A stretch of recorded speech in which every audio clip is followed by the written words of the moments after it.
Hello, it's barely 48 hours to election day. Good afternoon and welcome to the Monday edition of the Marketplace with me, Emmanuel Abuaji-Wiafe. And this is your platform where we analyze the markets, talk about business trends and investments, and of course, how global developments are impacting business activities right here in Ghana. So on your favorite channel, The Joy News. Coming up in this afternoon's edition, Ghana Employers Association reluctant to grant workers a break to enable them enough time to vote on election day. Also in this bulletin, traders say all attention shifted away from doing business as some buyers also stocking up to prepare for any unforeseen circumstances that may derail the smooth conduct of business. And in this bulletin, President of the Ghana National Association of Farmers and Fishermen, GAFF, says the political tensions ahead of the December polls are affecting productivity in the agri sector. These are the headlines, of course, plus other stories, all in this package. You stay tuned. We'll be right back.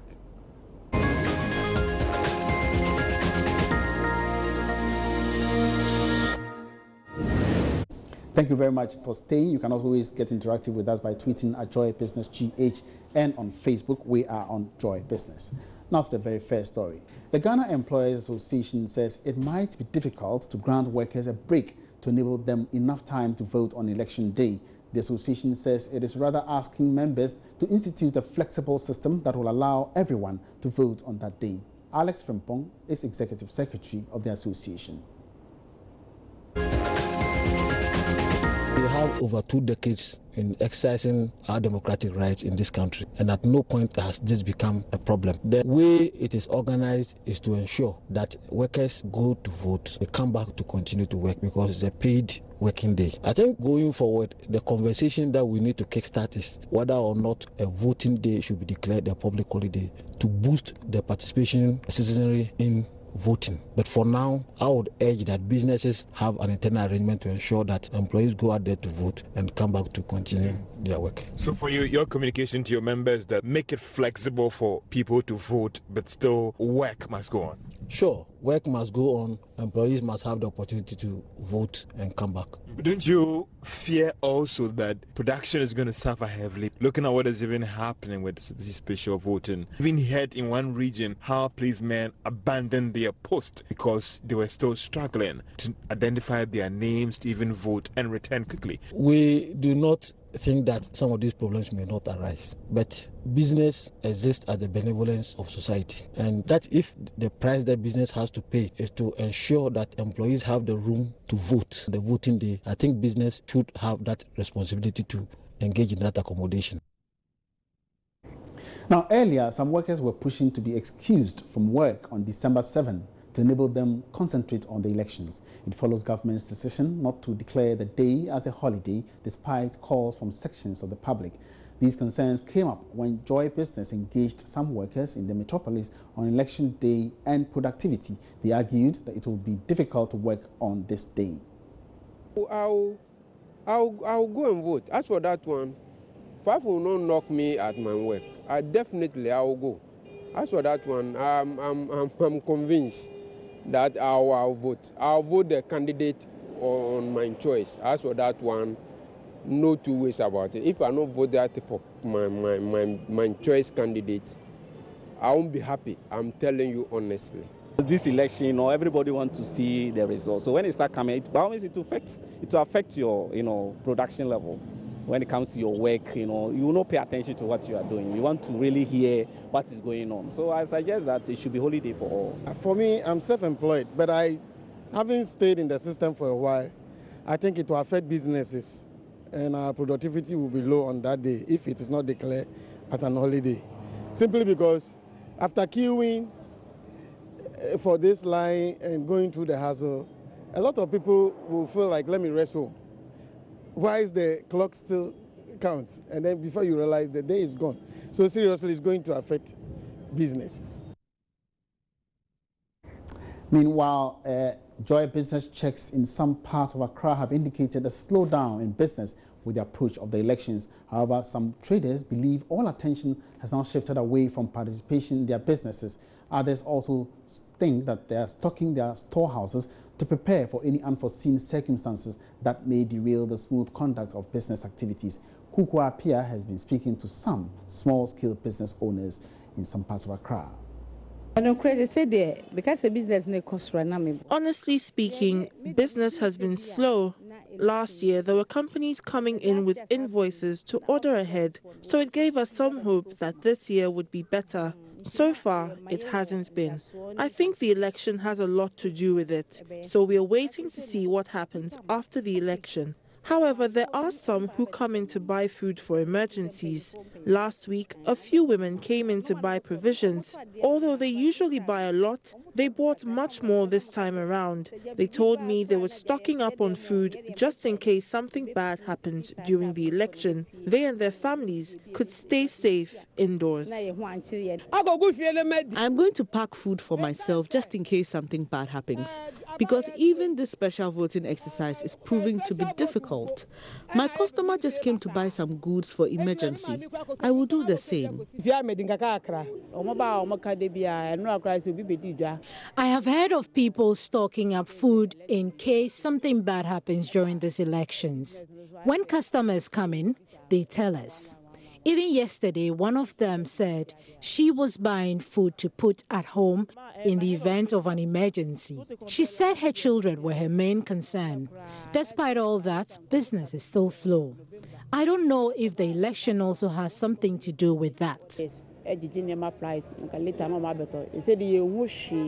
Actually, for me, I've not heard anything of that sort, because if there should be any shortage, it's due to the weather, because for water, and this is the time for water business. So if there's a shortage, I was thinking that due to that, but I've not heard anybody saying it's because of the election that they wanted to buy the put down and stuff like that. No, I've not heard anything.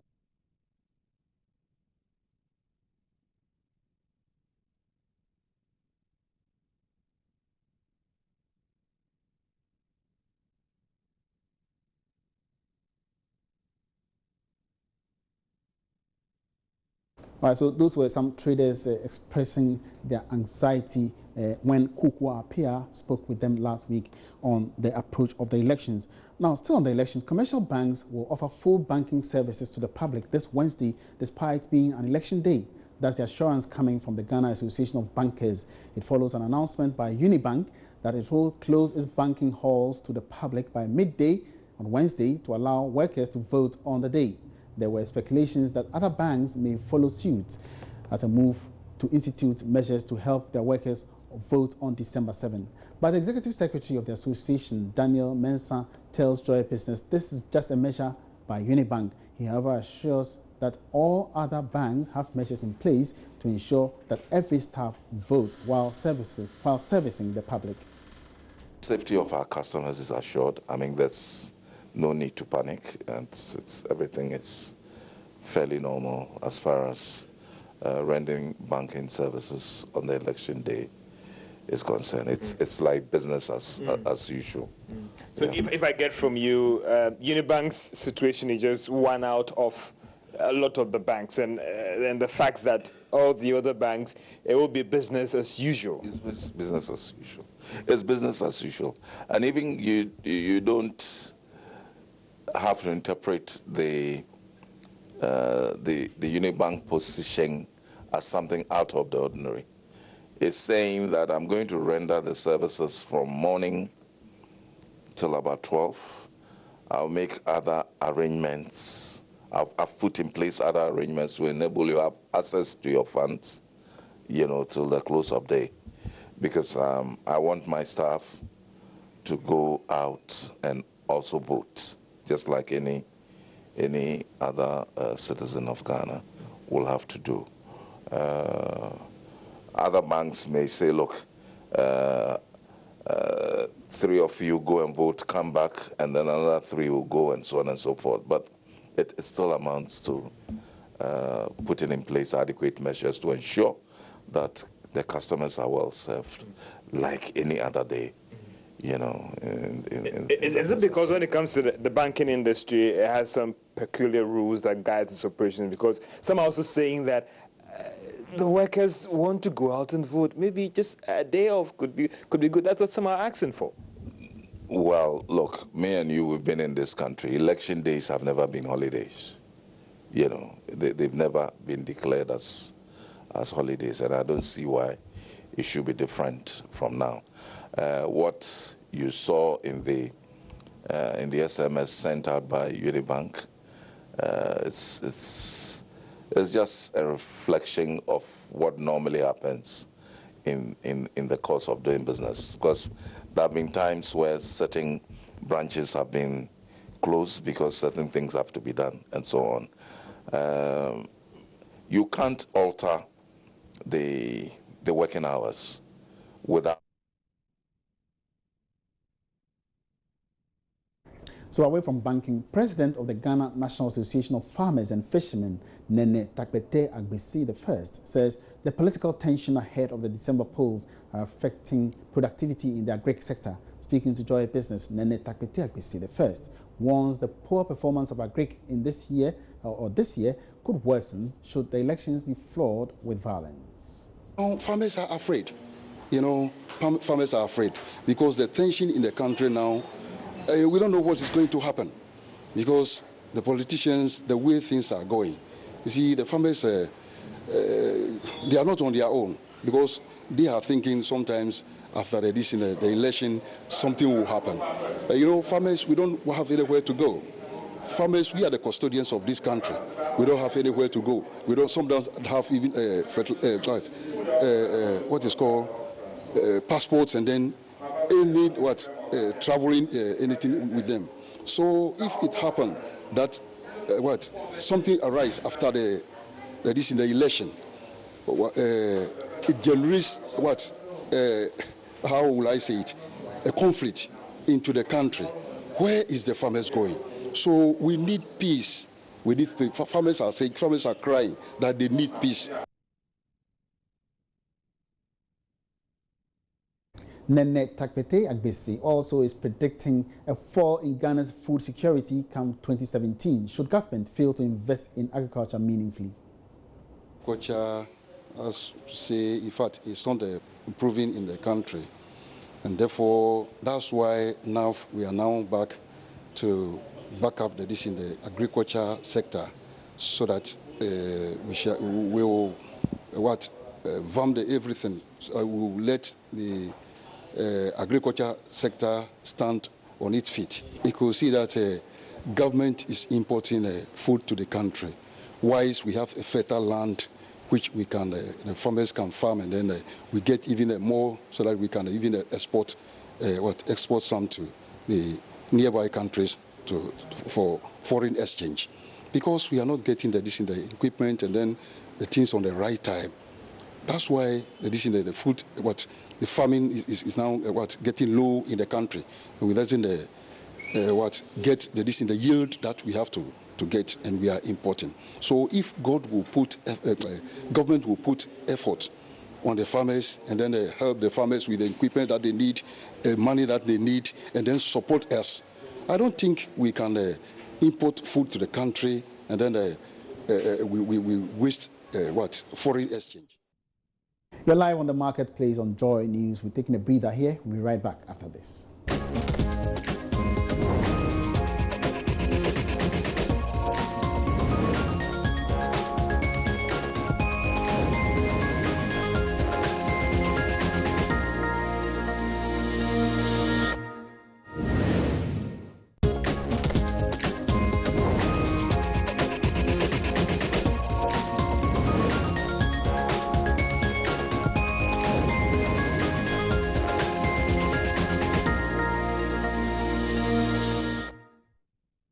Thank you very much for staying, and welcome back to the Marketplace. Now, there are calls for used vehicles and spare parts dealers in the country to be regulated.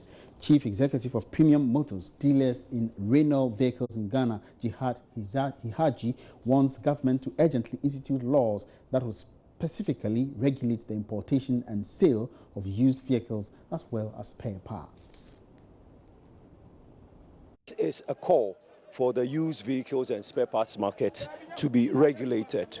The Chief Executive Officer of Premium Motors Dealers in Renault Vehicles is of the view that government should institute laws that would regulate the sale of these spare parts as well as used vehicles. For him, the market has evolved over the years because people find them quite affordable. But he thinks the safety of users is very paramount, hence government should regulate it. We definitely urge our partners and stakeholders at the government to take a look at it and to regulate the market. Obviously, we are not at a phase of the market's life where we are requesting for the stopping of importation of used vehicles. But definitely regulations need to be put in place just to make sure that we are meeting consumer protection laws, and if the laws are not there, we definitely need to implement those laws. We need to write the laws and we need to implement them because of customer and consumer protection. How about the spare parts? The local market consists of genuine spare parts, new genuine spare parts. It consists of non-genuine spare parts, what I think we term in the market as fake parts. And then the third section is the used spare parts. So actually, we not only import used vehicles, we also import used spare parts. This is what the market consists of. Obviously, we with the consumer protection laws and so forth, we keep using consumer protection. That industry and that particular product also has to be regulated. Well, transport consultant and chief executive of Top Tech Transport and Logistics, that's Cecil Ebo Gabra, is quite skeptical about the possibility of such a market being regulated. For him, the structures required to have such markets regulated are not in place.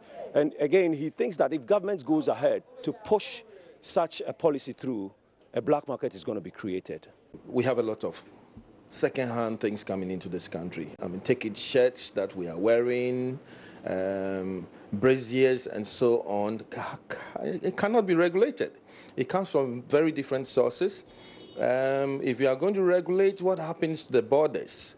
Where are these parts going to come from? Obviously, it's going to be an issue of black market where people are going to bring in very wonderful and used parts.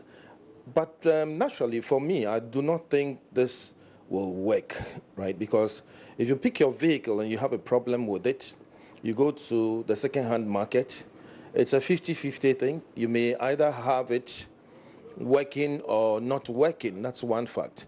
You can buy a new part, all the same, from an agent, a vehicle agent, and that also will not work.